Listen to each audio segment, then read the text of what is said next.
Welcome to Centaur Party. This podcast was made by two kids and their dad. I'm your host, Gabby. And I'm also your host, Evie. And I'm Grant.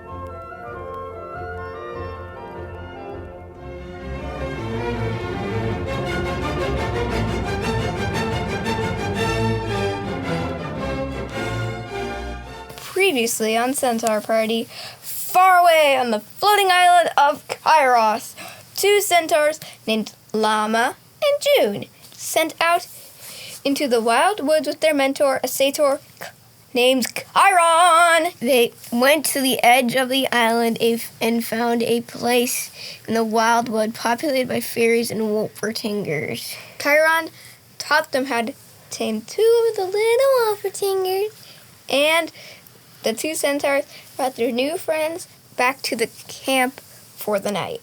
Coming up, June and Llama will be sent on a quest to rescue a sacred unicorn from poachers that come from the nearby city of Stratos. Keep your podcast tuned to find out how the adventure unfolds.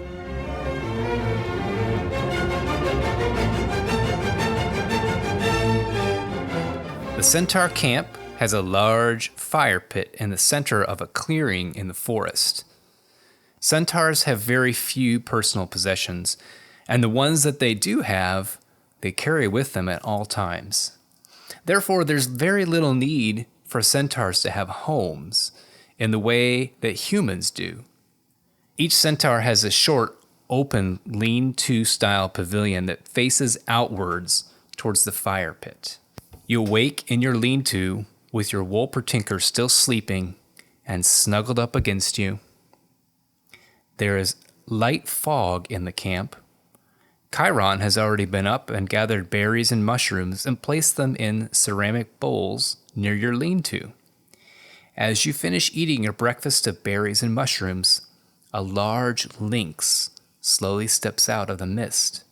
Its eyes glow with an otherworldly electric pink.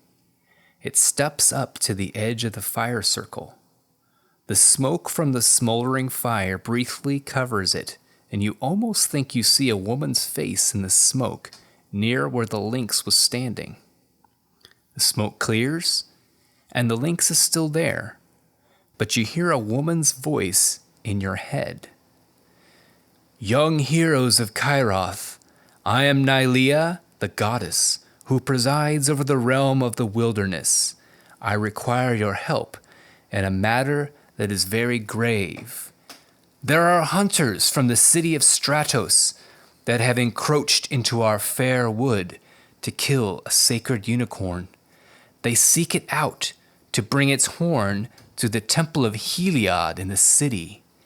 Please drive off the hunters and guide the unicorn to my shrine deep in the forest of Kairos, where I may watch over her. June says, did anyone else hear that? June, rubs her eyes and, is, still eating, and she's just woken up because she's not exactly the greatest at waking up, and she's, still picking pine needles out of her hair. Did any of you else hear that message? Or is it just me, because I'm known to be a little crazy sometimes? The mama takes, the hand off of Jellybean, the wolvertinger's mouth, and it's yeah, I heard it too. Let's go ask Chiron. What about you, Chiron? You heard that too, didn't you? Well, Chiron's not here. Oh, never mind. He set up breakfast for you, but he's not here. Let's go out looking for Chiron. Okay. Do you want to do this with Chiron, or do you want to just follow the quest without? Why don't we just do it with... Nylea came basically asking you two centaurs. Okay, but we should at least say goodbye to him before we set off on our adventure. Let's at least ask him so we aren't all of a sudden taking off, racing towards where the poachers are. You mean galloping? Have you forgotten what kind of legs we have? So, yeah, you go and Chiron is, cleaning up some things. It seems like he generally takes care of feeding the centaurs in the morning. He gathered the berries and mushrooms for everyone, and he's finishing up his own breakfast. I hate to disturb your little cleaning thing, but Nylea came to us in the form of a magnificent lynx. We're not lying. And she says we need to go on a quest. Us two to go on a quest to get these hunters, drive away hunters that are going to kill a sacred unicorn. We just wanted to say goodbye before we go on our quest. Unless you want to come with us. And Jellybean flies over to Chiron and licks him. Oh, it is indeed a blessing to be called upon by Nylea to become her champion. I believe this is an opportunity that you should do without me now that you're growing older and wiser as centaurs. Okay. You may go with my blessing. Thank you. Tuffy just gives kind of like a goodbye thing with her wing, and then she flies back onto June's back and sits down, curls up, and takes a nap on her horse body. All right, so the Wolpertinkers are with you at all times now? Okay. Yes, there are All right. pets. So you enter into the wood that bumps right up against the camp. There's a trail leading from the camp into a gorge. It's not that steep. It's not a Grand Canyon style gorge, but it is, sloping downwards. The trail was made long ago by other fey creatures and consists of old boards laid along the trail. Some of the boards have rotted and turned to dust with the passage of time. Roll a perception check. June's are you sure that's safe? Did you say perception? Yeah, perception check. And Wolpertinger's Toffee's gonna do it with advantage, because advantage on wisdom perception checks that rely on hearing and sight. Okay. So Toffee's going to scan the area. Critical hit! Okay. All right. A 17 and a critical hit for my two characters. Jellybean's gonna do one too. Oh, then make that 21. Oh, 10. All right, now we're recording again. As Tuffy sees the boot prints, she slowly gets poofier and poofier. Her wings, you can see her wings folding out, and her claws sharpening. All right, so you follow the trail, and it takes you to an area. There's ancient cedars that arch over a stream. What are cedars? Cedars are trees. Oh. Yeah. They can get really big. And it arches over a stream that wanders through and over moss-covered boulders. The tree canopy is so thick that the sunlight almost appears green, and a light mist blankets the forest floor. Make another perception check. June's going to help Llama. Okay, And Tuffy's also going to help June on this one. Ooh, 19 for June. And a 19 and a 23 for Tuffy. a 19 for Llama, but a 6 for Jellybean, Okay. who is my wolf leader. So yeah, you're at the edge of the stream. There's those moss-covered rocks. So on those rocks is going to be difficult terrain. So you move at half speed. I can't. Or 20 feet. Because they're centaurs. They can move 40 feet. They're fast. It's for everyone. Okay. You see the unicorn is in the stream drinking.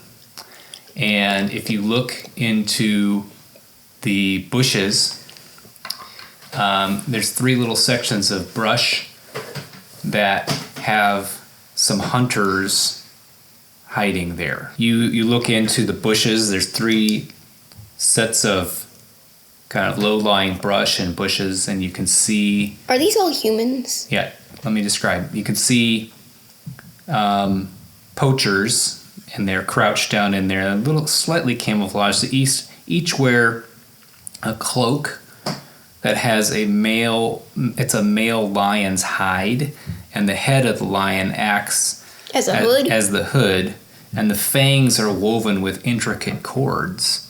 And under the cloak, they wear short, tattered green tunics, and their upper legs are wrapped in skins. They wear fur-lined, knee-length boots. One of them has dark brown skin and has curly black hair. He's got a very pronounced scar across his right eye, and he's got a goatee. Then there's another one that's really pale, and he has white hair and almost white skin. He's clean shaven. And then there's one that has this splotchy pinkish birthmark that covers most of his right cheek. He's got brown hair and a beard. What will you do now? Llama, this is a cantrip, so it doesn't take any spell slots. Makes a light ball and tries to throw it at This one. this one. Okay. Kind of like how Glimmer does. Okay. Roll an intimidation check. Okay. What'd you get? 9. Okay, well, he only rolled a 7. So he is temporarily blinded. I'm going to say he's blinded for 1 round. So that one is, we're going to call that one Ragnar.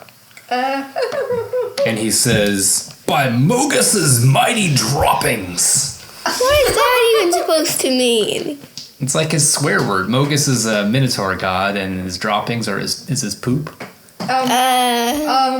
Tuffy's just gonna like rise up above everyone else and like make herself look bigger by making her fur all poofy, wings out, claws sharpened, teeth bared. Are we going to roll for initiative? Oh, I was gonna try to do an intimidation. Oh, okay. Intimidation? Be a +1. Who are you trying to intimidate? It's a charisma. This one. Okay, that is Zell. Zell. All right, Zell.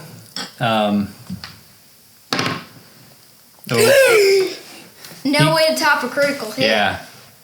Unless you have a higher charisma. mind. Critical miss! Man, what are the odds? Ooh, that was loud, Gabby. Critical Yeah. hit and a critical. Wow, yeah, critical hit and a critical miss, so he is not intimidated at all. He was like, oh, what a cute, fluffy Wolpertinger. And that just makes Maybe after we're done getting this unicorn, we can get some Wolpertingers to take back to Stratos. and that just makes Tuffy more mad, and so like she tries to make herself even bigger, scarier.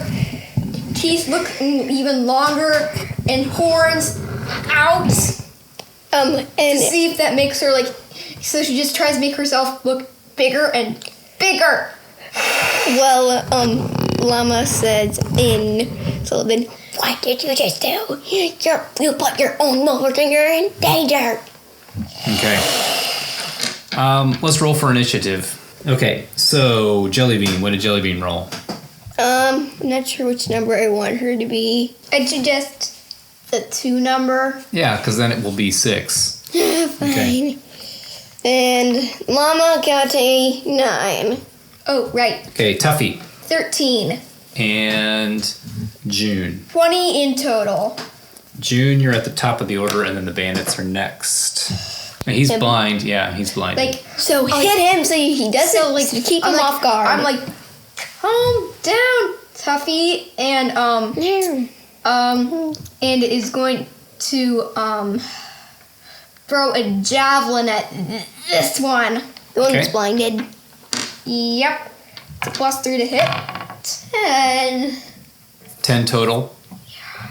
Okay, yeah, so the javelin goes into the bushes. Then I have 3 more. Yeah. Figures. Festo is going to just try to shoot blindly off into where he With thinks you are. disadvantage, of course. Yes. Because he's gonna be like, Yep. He makes a little bird call, and he critically misses. at who? He's aiming at you, but he's blinded. So He's like, the arrow sails like way over your head. I'd say he shoots upwards and then it clatters. Then he's going to move, and then Zell is going to take a shot at Llama. So he needs to move out. Can you move him closer to the unicorn? Whoa, critical miss Yes. once again. So the 3 critical misses and 2 critical hits. yeah, wow, the dice are with us today. So yeah, the arrow lodges itself into the Boing. into the trunk of the tree there. And Those were now rocks. no, the ones that are colored in, those are tree trunks. So Ragnar, he's gonna try to hit the unicorn so he can try and get it out of there. Rolls a 9. So yes, the arrow goes into the water. And now it is Tuffy's turn. Tuffy's just like, You can't really do anything. doesn't They have can only bite. enough movement. She's going to help June and is going to like fly behind here. Okay. That can recover. That All right. full cover. Llama, it's your turn. Llama's rolling with advantage and is going to hit this guy with their crossbow. 11. 11. Who are you aiming at? That guy. Yep. So the crossbow bolt just kind of goes through and like you can see a flutter of leaves. You have missed hitting Festo. Okay, it is the unicorn's turn. The unicorn is going to charge at Ragnar. Ooh, So yeah. it's good. It can move 20 feet and it is not encumbered by the difficult terrain. And then it's going to cover the rest of it. Basically, it can go up there and charge it. So it's going to hit with its horn, and then it does. It also will do a. Hoof attack. It'll give it extra damage if it's a hit. Okay. Okay, so that was a 12. Okay. And so he takes 2d6 plus 4 damage. So that is 6 damage. The unicorn is able to basically gore him, and it flings him up into the air, and he flops down on the ground with like blood oozing out of his body. So dead or knocked out. We'll say he's unconscious. Why? Okay, but Yeah. I still can't see how anyone would Okay, survive that. Jellybean, it's your turn. Do something, Jelly. She's going to help Llama again. It is June's turn. I'm just gonna go behind this tree and try to calm Tuffy down, because like you can tell like she's like really mad to see humans. Like Are you nostrils flared. okay? Are you gonna do anything about these other 2 hunters? Shoot like at him like boo. You have advantage, or you can try intimidation, or do you have any spell casting? No, I'm You're a a barbarian. barbarian. Okay. So she's gonna do another javelin. Okay. Okay, it's a 21. Oh, that is a hit. Okay, 3 damage to this guy, and then it goes back. To Zell. Okay. Or this many one damage in did the you green say? sweatshirt. Yeah, that's Zell. Okay. Festo's gonna come back where he was. Can you move up there? And he's gonna aim towards June. Wait, I have cover. Well, but he came around, so... I don't have cover. Okay, you have +1 cover. So 15 is my armor class. Dad, you roll a 4. I know, but then she distracted me, so I picked it up. Okay. All right. Well, that's... Oh, it's even worse, though. Yeah, that was a 5. So, man, these are not very good hunters. Maybe that's why they're poachers, because they just have to cheat. Okay. How many? He probably moved. So I'm gonna have him move like 2 more boxes towards Zell. So he doesn't have any cover now, though. Yeah. Okay. Zell is gonna take a shot at the. Go right here. Oh, he can't get to the unicorn, so he's gonna take. That's pretty much Okay. all he can move. Yep. So he's gonna take another shot at June, and that is a. Miss. It's a 10. So once again, yeah, the arrow lodges itself into the tree trunk. Poor tree. Very dramatically. Boom, boom. Okay. It's Tuffy's turn. Like, Tuffy's just... How far can they fly? 30 feet. Okay. Help the unicorn.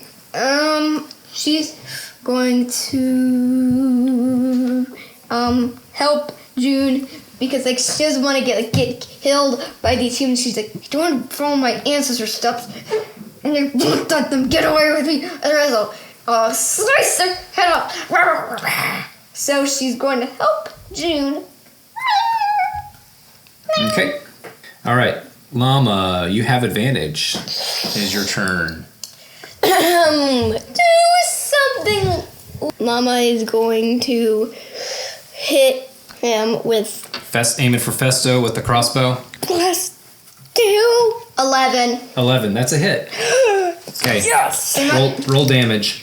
That's 1d8 piercing. 8. Is he dead? No. Or just getting down? He's definitely very wounded. Okay. Like straight in the stomach. All right. The unicorn is going to move towards... It's going to do a hoof and a horn attack. So So they have a multi-attack of means. Yep. Okay. Hit. And a hit. All right.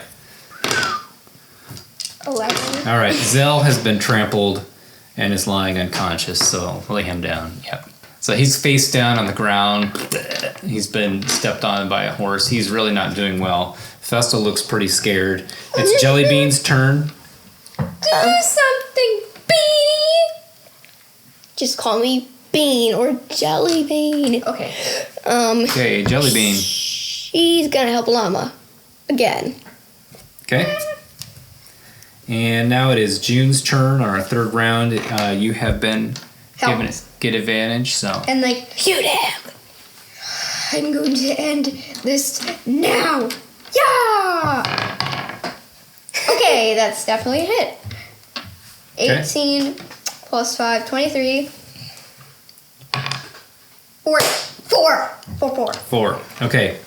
So the javelin goes right through his heart, and he is basically pinned to the tree, and you can see as the blood oozes out of him, the life oozes out of him as well. So now you have to convince the unicorn to come with you to the Shrine of Nylea. First, Llama walks up to him, to the person that's pinned to the tree, and I hope you never will be able to harm these woods again, or get these Wolfertangers. The Wolfertangers. That's how tough they are. like June retrieves all of the javelins. Come with us. We saved you from these hunters, and make sure they can never hurt you again. And they kind of hug the mane. Okay. And you have advantage because you've been helped. So please roll an animal handling check. While this is happening, Tuffy's so mad she's jumping on this body because she's just so mad. Okay, 17 plus 3. And then washes her. Natural 20. Okay. Yeah. So the And washes in the river. the unicorn seems to be calmed and looks like it will follow you. It helps that you have a horse body. So you lead the unicorn off to the shrine that is deep in the wild woods. Shrine. A shrine is like a place set up to where you worship a god. A path. Yeah, like it's basically they sit us. I say us centaurs and other face has set up temples everywhere. So in case people are lost. Yeah. Unlike these humans that try to steal our land and hurt us. A path of short clover leads up to a large oak tree. The path is lined with woody vines that curve and rise on either side of the path, like the ribs of some ancient beast. At the foot of the tree is a small wooden bowl with fruit and bread left as an offering to the goddess Nylea. As you approach the tree, it almost looks as if there's a woman's face gazing out at you from the center of the tree. Is it smiling? You blink and the face is gone. But as you turn away, you think you see it out of the corner of your eye again. As you guide the unicorn up the path, a lynx comes silently from around behind the tree. It has glowing pink eyes, and every few seconds, there are little sparks of pink static electricity that move across its body. The lynx winds around the body of the unicorn and rubs the side of its head against its chest. Now, a woman steps from behind the oak tree. Her skin is olive green, and she is dressed in leaves. As you look closer, her hair appears to be made of vines. Her hands and feet appear as if they were carved from wood. She approaches you, and the forest is so quiet. It's as if everything is holding its breath. Nylea raises her hands and whispers a magical incantation. An amber yellow gem appears in each hand. She steps forward with her palms raised to hand them to you. Thank you. Heroes, she says softly, I thank you for your assistance in guiding this precious creature to my care. In gratitude, I bestow upon you these magical gems. If you dash them upon the ground, they will summon one of my Nyx-born guardians to assist you. They will help you for up to 1 hour, and then will return to Nyx. Is that like a place in the Guardian world? Nyx is the sky above where the gods all live. So it's a one-time thing, I'm guessing. So essentially, yes, if you use this as an action, you can throw it on the ground, and they're essentially the elemental gems, but I switched out the elemental, and instead it summons something called an Alcide, which was from Mythic Odysseys of Theros. So it's, a creature that will help you. And that's the end of our adventure for today. Basically, like, once we head back, she kind of puts it in a necklace that she kind of hides, that nobody really knows, so they just see the string. Yeah, what are you going to do with your gem? I'm like, thank you, and even Tubby's like, ooh, and like I put it softly into my explorer's pack, and start playing a sweet tune on my pan flute. Llama does the same except plays on the lyre that Llama has. Nice.